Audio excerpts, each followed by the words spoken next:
The day the galaxy learned not to threaten humans began with a parking ticket. Noon at Dock Array 7 was sallow gold through layered diamond and stricter merchandising. The freighter Quixote slid between a harp-shaped yacht and a miner with 9 angry flags. 3 signs and 1 board drone insisted we were not supposed to be there. We parallel parked anyway. Captain Rhea told the drone our thrusters were on break. The drone printed a citation with the hiss of a kettle. "I am not paying that," Rhea said, smoothing the sheet like a cat owner reading a vet bill. "And I refuse to be intimidated by font sizes." I, June Cade Cook, quartermaster, sometimes translator, peeled the paper back. "Unlicensed moorage in a Crown-adjudicated priority lane," I read. "Fine is wow. That's a lot of zeros." "How many?" asked Alvarez, our Marine, currently dedicated to sampling every snack in the concourse. 7, I said. "And it's payable in specie. With an E. That means coin." Nora, our ship AI, offered over the intercom. "As opposed to species, which is what we are, and which is typically frowned upon as currency." Rhea pointed at a glyph. "Scan it." The page of legalese that bloomed was so aggressively cheerful it made my teeth itch. Behind an animation of a cartoon magistrate juggling gavels, I found the line. "If unpaid by local sunset, penalties include lien against movable assets, seizure of cargo, and—" I swallowed. "And?" Alvarez prompted, mouth full of something fluorescent. "An automatic petition for species-level collateralization under the Treaty of Mutual Compliance," I said. The concourse noise pulled back like a tide. Species-level collateralization was one of those phrases you hope you never need to say out loud. It meant if we didn't pay, the tribunal could hold all registered humans as collateral for the debt. The treaty predated Earth's literacy in alien footnotes. It had never been tested. "They can't do that," Rhea said. "They can," Nora replied. "Whether they will is a question of appetite." A figure the color of wet slate detached from the magistracy kiosk, robes layered, smile practiced, ID tag reading Cathariel Venn, adjudications liaison, plus 4 sigils for seniority. They bowed at the statistically appropriate angle. "Captain, congratulations on docking in a premium lane. It is always a pleasure to see humans exercising initiative." "We were waved in," Rhea lied. "Of course," Cathariel said with exquisite politeness. "And the citation is a formality. A button to push so the machine knows you exist. Yet I must inform you the machine is very punctual about sunsets." I looked at the clock scrolling along the concourse ceiling. "Local sunset in 4 hours. "Ah," said Cathariel. "Then please use the convenient portals at the base of the Laughing Bailiff. Tap to remit, plead, or surrender equity. None of us want unpleasantness." Alvarez's hand twitched in a way that meant his muscles remembered a dozen wars. Rhea gave him a look that meant please don't start one in the food court. To Cathariel she said, "We'll take care of it." "Splendid." The liaison's gaze lingered on me. "I do admire human chefs. The Quixote's manifest lists saffron. Maybe they should try paying for parking," I said. Cathariel laughed as if I had said something adorable, bowed again, and vanished into the stream of litigants. Back aboard, the Quixote went very calm. Nora pulsed the galley lights. I put water on, because choosing tea is still a choice. Rhea paced. "We do not have that kind of cash. We have cargo," Alvarez said. "Collateralizing cargo tells the machine we are edible," Rhea said. "We could appeal," I offered. "Appeals take years," Nora said. "Expedited arbitration still eats a year and your dignity." We stared at each other and then laughed. It was either that or kick a bulkhead. "All right," Rhea said. "Creative options. If the treaty clause scares them, maybe we can scare them back." "How?" Alvarez asked. "We're human," Rhea said. "Threaten our people, and we turn into problems that rewrite the syllabus. We make songs about it. We name pastries after it." Nora projected the Treaty of Mutual Compliance. "There's a footnote," she said. "An exception." We leaned closer. Exemption for cultural sacredness. Nora read. If a debt impairs emblematic traditions, penalties must pause for review. I blinked. We're carrying saffron. And pepper, Rhea said slowly. And cinnamon. And cardamom, I added. Alvarez grinned. You're going to tell the court that spices are sacred? I'm going to tell them that hospitality is sacred, I said. Feeding guests is how humans say we intend to be neighbors instead of meteors. And whatever else we are, we're stubborn about our kitchens. Rhea's grin matched Alvarez's, only sharper. Let's stage a ceremony. Here? I asked. In the concourse, she said. Where the machine can see. We got busy. I sent Alvarez and 2 doc kids I bribed with chocolate to find a long table, chairs, and fabric that didn't scream spilled ramen. Nora printed placards that said Cultural Review in Progress in 300 languages. Rhea found musicians. I called our friendly mantis, Crixchai, who owned the noodle stand with the line that never ended. You want to borrow bowls? Crix clicked. And my aunties? We want to feed the courthouse, I said. And we need witnesses. Crix's antennae quivered with delight. I will bring the spicy oil that made 3 magistrates cry and then marry each other. Within an hour the concourse had a new artery. We laid the table under the laughing bailiff statue, whose bronze eyes seemed to look away tactfully. Travelers slowed. A few stopped. The odor of cardamom and roasting peppers drifted up and made the high, hard architecture feel less like a throat and more like a room. Cathario returned with 3 junior liaisons and a datapad that smelled like a verdict. Captain, they said lightly, this is not a sanctioned venue for evidentiary display. It's a meal, Rhea said. We're preparing to demonstrate that seizing our cargo would erase a ritual essential to our selfhood. Cathario's eyes narrowed with interest. I do love a well-argued self. Have a seat, I said, and slid a bowl toward them. Saffron rice with cinnamon lamb, peppered oranges, mint, and a drizzle of Crix's auntie's oil. We call this proof. Proof of what? A junior asked, suspicious as a librarian. That we can turn anything into a story you can taste, I said. And that when you try to starve that story, we get creative. The singers began softly. Crix's aunties arranged dumplings that steamed like small planets. Alvarez produced a battered trumpet and threaded a bright counter-melody. I explained each spice and the ports it had passed through, the hands that had held it, the arguments, the jokes, the songs. I spoke of Eid tables and Thanksgiving leftovers, of wedding biryani and housewarming stews that taught neighbors to become family. People came. People always come when there is food and a chance to be part of a story. A courier from the outer rims tasted saffron for the first time and called it sunlight with opinions. 2 magistrates pretended to be incognito and failed. Nora piped legal commentary, citing precedent that culture counts as a public good when threatened by finance. Catherine ate carefully, as if each bite might be a trap. In a way, it was. Not the poisoned kind. The kind that shows you a different way to think and waits for you to step into it willingly. This is persuasive theater, they said at last, dabbing at their mouth with a napkin. But the machine is not sentimental. It asks, is the ritual endangered? Can it be performed by other means? If we seize the saffron, do humans cease to be humans? Yes, Alvarez said too fast. No, I said, just as fast, and Alvarez shot me a look. We are humans without saffron, I continued. But we are smaller. Species don't survive by shrinking.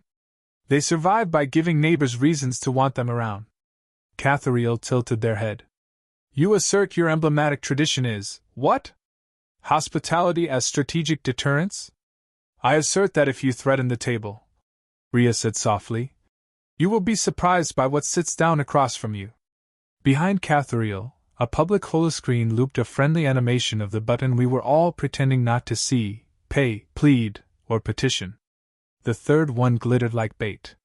If it lit red, a clerk on a distant world would enter a code, and 1 million human passports would quietly acquire an asterisk. No arrests. No alarms. Just doors that stopped opening and accounts that started asking questions. And ships that never left again. Above us, the clock ticked towards sunset. The lights shifted to the first color of evening. Cathariel set down their fork. You have 1 hour. For what? I asked. To show me, they said, that if we push the button, something happens that cannot be measured in zeros. By the time the station lights slid toward amber, we taught the machine to salivate. Cathariel's 1-hour clock blinked in the concourse feed like a metronome for anxiety. People ate. The laughing bailiff looked away in bronze indifference. We need an effect it can't price, Rhea murmured, hands on a chair like a helm. Ideas. Riot, Alvarez offered. Kidding. Mostly. Social calm, Nora said. Enforcement pauses if action would drop station stability more than 11%. We can move that needle without breaking anything. How? I asked. Make more friends in 60 minutes than the tribunal has in a decade, Nora said. And turn the Quixote into a hearth. The word clicked. Hearth, I said. Guessed right. Rhea's eyes lit. Wayfarer hearth. If 3 non-aligned species accept food aboard a declared hearth, interference becomes a refuge violation. Crick's antennae perked. I am gloriously non-aligned, they chirred. My antes are aligned only with each other. Signage, Nora said, printing. We declare the Quixote a temporary hearth and the concourse an extension by invitation. Witnesses. Registry. Alvarez set a tripod beacon to hearth mode. A small light shifted from harbor blue to soup white. The overlay chimed, temporary hearth declared. Guess right in effect within marked boundary. Absolute nonviolence required. Absolute? Alvarez said. Behave, Nora said.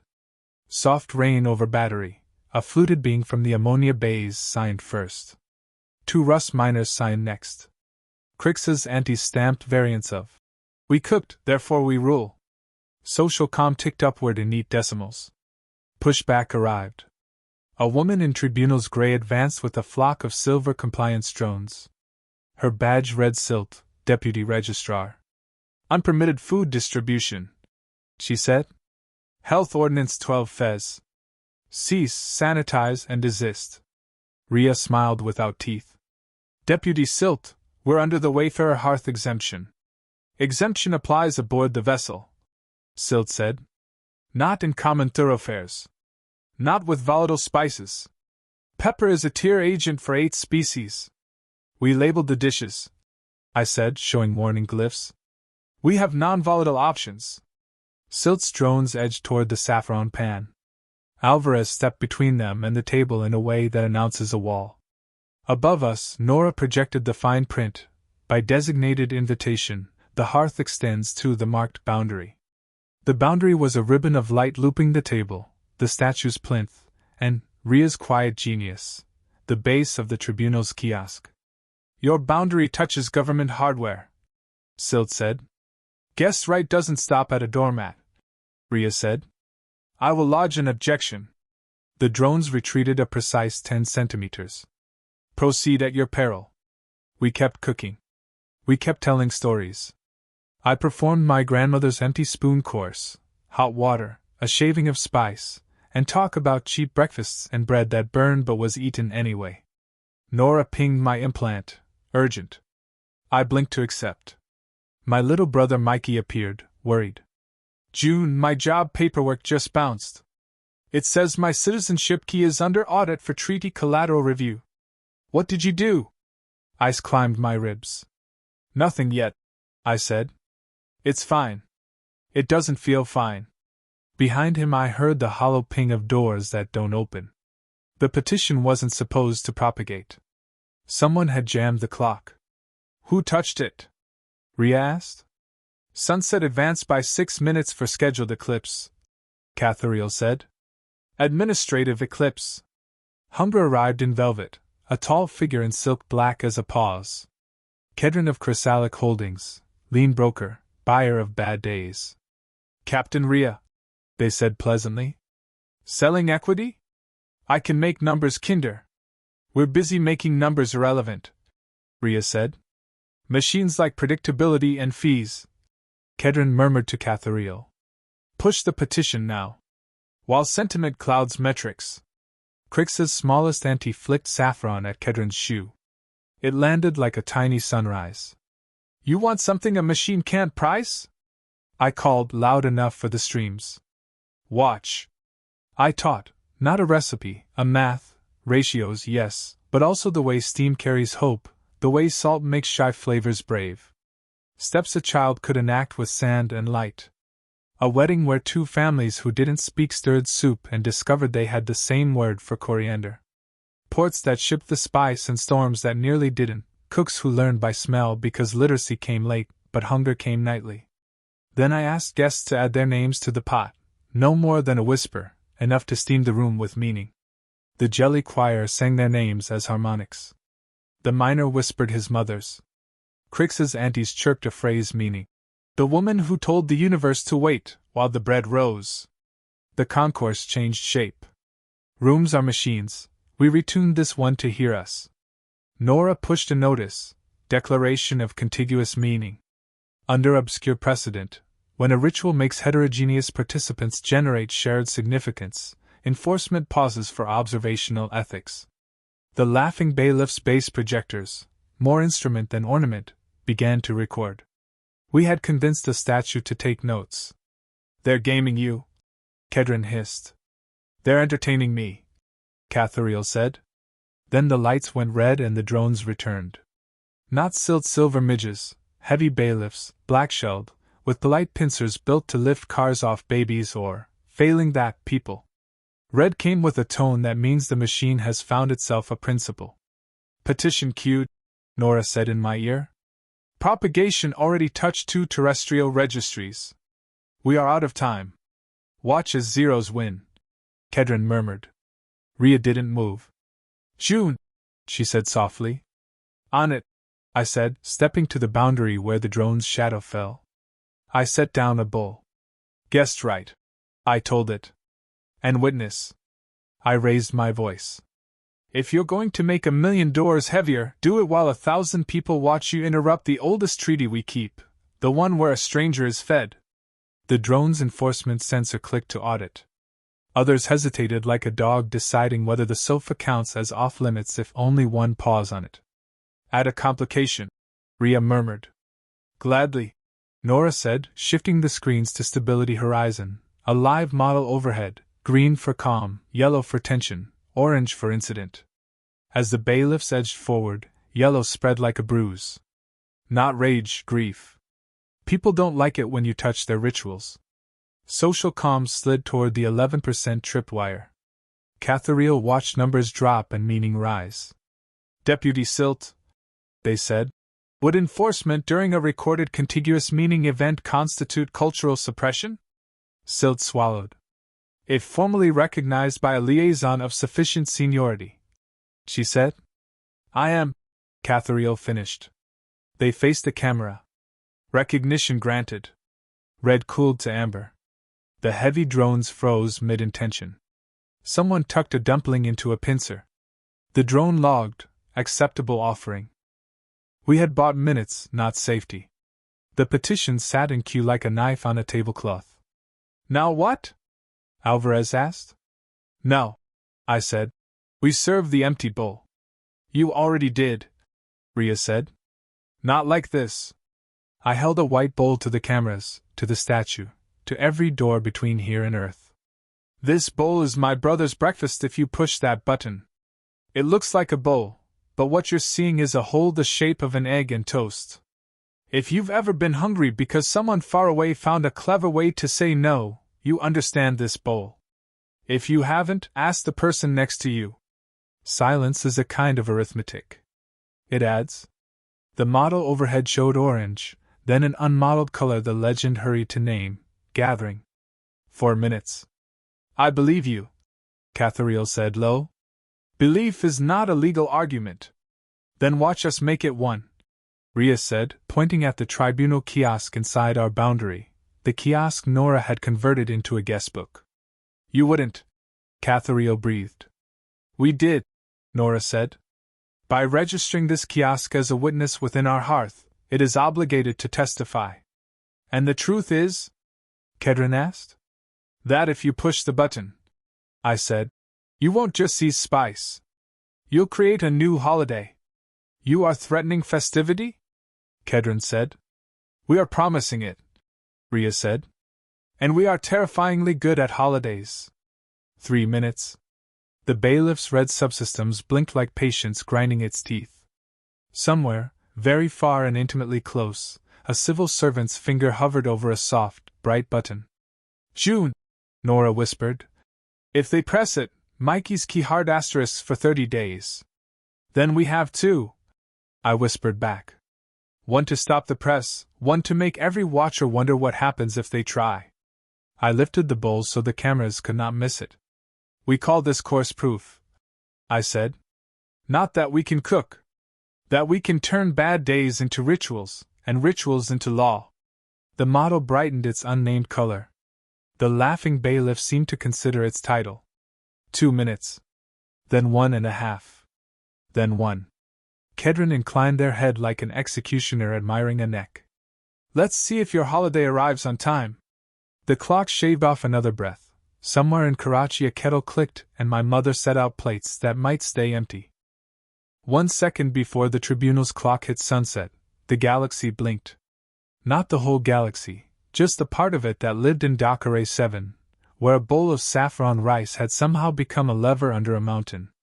The lights dimmed, flickered, then came back harder and wider than before, as if the machine had leaned in to watch. Q still live, Nora said in my ear, voice tight. Propagation speed increased. Someone's feeding the petition extra bandwidth. Kedron's lips curved. I told you, machines like predictability. Det plus sunset equals collateralization. Your little pageant changes nothing. Then we make it unpredictable, Rhea said. Alvarez, flare protocol. Alvarez's eyes gleamed. Thought you'd never ask. From the Quixote's cargo hatch, 2 cylindrical drones zipped into the concourse. They weren't weapons, not exactly, but they were loud. Each carried a hollow shell lined with thin bronze plates and spice dust. Alvarez clapped once. The drones spiraled upward and banged the plates like mad percussionists. The air bloomed with a warm, metallic scent and the faint burn of smoked paprika. Cathariel blinked up. What in adjudication's name? It's a hearth bell, I said. Where we come from, you ring it when the meal's ready. That's quite loud. Exactly. The clangor cut across the concourse's broadcast feed, interrupting, overriding, drowning the petition ticker in a sensory flood. The sound wasn't just noise, it carried rhythm, syncopated enough to hook your hindbrain and drag it toward the table. People turned, drawn without permission, their conversations breaking off mid-syllable. The tribunal kiosque's own mic picked up the beat and piped it into official channels. Kedron hissed. This is cultural sabotage. No, Rhea said calmly. This is cultural assertion. The social calm meter overhead spiked, then dipped wildly, not toward violence, but toward cohesion. Strangers grinned at each other, their steps falling into time with the beat. 2 dockworkers started clapping. Then a miner joined in with a low, resonant hum. Nora's voice sharpened. Stability horizon reading anomaly, network clustering in concourse zone. Translation: we were becoming a crowd, and crowds have power. Cathariel's gaze darted between the humming miners and the tribunal feed. You're about to trip Article 7. What's Article 7? Alvarez asked. An enforced pause, Cathariel said. If the tribunal believes public unity is in play, it must suspend unrelated actions to avoid appearing to crush it. Unity is a loophole? I said. It's a mirror, Cathariel replied. You show them something they fear to be seen breaking. We leaned into it. Krikschai's aunties began a chant, soft at first, then layered, then rising, each voice a different timbre, insectal clicks blending with human vowels. I joined, pulling in the rhythm, weaving it with a verse about tables that never emptied, about cups always refilled. The concourse swelled with it. Passers-by became participants. The bronze laughing bailiff took on an odd dignity as our voices bounced from its curved shield. Kedron stepped forward, breaking the circle. This is irrelevant.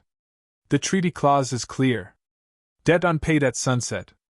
Debt contested, Rhea snapped, by a recognized cultural event with witnesses from more than 5 species. Clause 12b, look it up. Kedron's eyes narrowed, but their fingers moved against the wrist pad. Objection lodged. And noted, Cathariel said smoothly. But until it's ruled on, enforcement pauses. That's the law. The clock above us froze at 1 second. A frozen second. No sunset, no trigger. Just the longest breath I'd ever taken. Then movement. The heavy bailiffs reoriented, not toward us but toward something unseen. Nora fed the image to my implant. A second petition had just been filed, this one against the original, citing cultural suppression. And the filer was? Who's 18 Delta? I asked aloud. Cathariel didn't answer directly. An old friend in the ethics branch. Apparently, they enjoyed their lunch. Kedron's composure cracked, just slightly. You can't possibly believe this farce will stand. When the review ends, the debt remains. And so will the button. Maybe, I said. But review takes time. And humans are very good at using time against people who threaten them. Nora pinged again. We're not safe yet. Kedron's trying to reroute through an allied subcourt outside the pause order. Rhea didn't miss a beat. Then we take the game off the concourse. How? Alvarez asked. Rhea's grin was pure mischief. By making this a journey. I understood instantly. Wayfarer hearth rules followed the hearth, wherever it moved. If we relocated the boundary onto the Quixote and invited everyone in, the tribunal would have to come to our space, under our rules, to enforce anything. Everyone's invited, I called, lifting my voice so it carried over the beat. Bring your bowls. Bring your stories. The hearth moves now. The crowd, our crowd, followed. Some curious, some protective, some just unwilling to let the show end. We marched through Dock Array 7 like a parade, the hearth bell drones clanging above, the smells of spice and stew trailing behind like a comet's tail. Kedron trailed too, eyes cold. Cathariel walked with us, their expression unreadable. Inside the Quixote, Nora had already shifted the lights to a warm, amber glow. Alvarez stationed himself by the hatch like a ceremonial guard. Guests filed in, miners, traders, noodle stand aunties, even a few tribunal clerks who'd clearly decided lunch beat paperwork. This ship is now the hearth, Rhea declared. Any action against it without invitation is a violation under interstellar law. Kedron stood at the threshold, fists curling. You can't keep the galaxy out forever. Forever? Rhea said, smiling. No. But long enough to teach it something. Nora sealed the hatch. The ship's chronometer ticked past the original sunset. Somewhere outside, the petition's deadline expired into a legal limbo no machine could cleanly resolve. And in the cramped, warm galley of a human freighter, 100 beings from a dozen worlds sat down to eat together, under one rule: no threats allowed. Kedron's glare said this wasn't over. But the fact they were glaring from outside told me we'd won the second we made them knock. The galaxy wasn't done learning. And neither were we. The Quixote smelled like victory. And cardamom. Mostly cardamom. For the first hour after we sealed the hatch, the ship felt less like a freighter and more like a floating embassy. The galley overflowed with bowls and cups passed hand to hand. Guests perched on crates, elbows to knees, talking in languages that sounded like wind through reeds, like gravel under water, like the clicks of cooling engines. But underneath the warmth was the quiet thrum of a storm still circling. We'd bought time, not freedom. Somewhere beyond the hull, Kedron was sharpening the next move. Nora's voice cut through the chatter. Packet intercept. Kedron has lodged a motion to revoke the hearth on grounds of improper assembly. Hearing scheduled in 19 minutes. Rhea didn't flinch. Then we take the hearing here. Tribunal will reject jurisdiction, Nora said. They can reject all they like, Rhea replied. But they'll be doing it inside a story we control. She looked at me. June, make them remember this. I knew what she meant. A human tradition as old as fire. When in doubt, tell a story that can't be untold. Something sticky enough to live in the minds of anyone listening, so even if the law forgot, the people wouldn't. I stood on the counter, letting the galley's heat rise around me. You've all heard how this started, I said loud enough for the whole ship. A parking ticket. A number too big to pay. A clause no one thought would be used. But I want to tell you what really happened here today. I told it like a campfire tale, because that's what it was, just in metal instead of wood, spice instead of smoke. I spoke of how the hearth grew from a single pot to a table that stretched across the concourse. How a statue became a witness. How strangers became guests, guests became friends, and friends became a wall the machine didn't know how to push through. I left nothing out, not the saffron flicked at Kedron's shoe, not the empty bowl, not Mikey's voice in my ear. Every detail was a thread, and together they wove a pattern even the driest magistrate couldn't help but picture. Halfway through, Cathariel quietly activated their own public channel. My voice went station-wide. The tribunal couldn't stop it without proving our point. By the time I finished, the ship was silent. Not the uncomfortable kind, this was the silence of something landing in 100 minds at once. And then Crickshai's smallest Andy stood and said, If they press their button now, they'll have to explain to every one of us why they destroyed the best meal we've had in years. It rippled through the room. Heads nodded. Mandibles clicked. A jelly bean slapped the bulkhead in approval. Even two off-duty bailiffs who'd wandered in for soup shifted uncomfortably. Nora's voice returned, almost smug. Tribunal feed shows the social comm meter at 35% above baseline. Stability Horizon models predict mass reputational loss to the Adjudication Council if they proceed. Translation? Alvarez said. They won't touch the button, Nora replied. Outside, Kedron's appeal still went forward. Procedures have to look official, but it was hollow now. Without momentum, without the cover of indifference, it would die in committee. When the last guest left, Rhea leaned against the bulkhead and exhaled. We bought more than time. We bought a story the galaxy will tell for us. Exactly, I said. And stories spread faster than summons. Cathariel lingered at the hatch, hands folded in their robes. Captain? Quartermaster.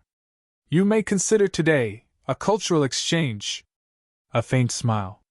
Personally, I'd call it a lesson. What's the lesson? Alvarez asked. Cathariel's smile widened. That if you threaten a human, you'd better be prepared to become part of their menu. And their folklore. They stepped out into the dock, their robes catching the station lights. We didn't get our fine waived, officially. But no one came to collect. Our debt simply evaporated in the bureaucracy, like steam from a cooling pot. Mikey's citizenship key cleared overnight. And the tribunal issued a quiet, face-saving update to the treaty footnote. Collateralization clauses shall not apply where cultural harm is credibly alleged and supported by cross-species testimony. It was bureaucraties for don't try that again. Weeks later, when we jumped to another port, a dock hand saw the Quixote's registry and grinned. Hey, you're the Hearth ship. You fed half a concourse to beat a parking ticket. Not a parking ticket, Rhea said with mock severity. A matter of principle. He laughed and waved us through. No fees, no citations. And as we drifted out past the station's reach, I stood in the galley, stirring a fresh pot of saffron rice. I didn't need to say it aloud. Everyone aboard already knew. The day the galaxy learned not to threaten humans didn't end when we sealed the hatch. It was still happening, every time a door opened for us instead of closing. Every time a stranger became a guest. And somewhere, I hoped, in some tribunal office full of rules and numbers, someone was still wondering why a machine hesitated at the sight of a bull.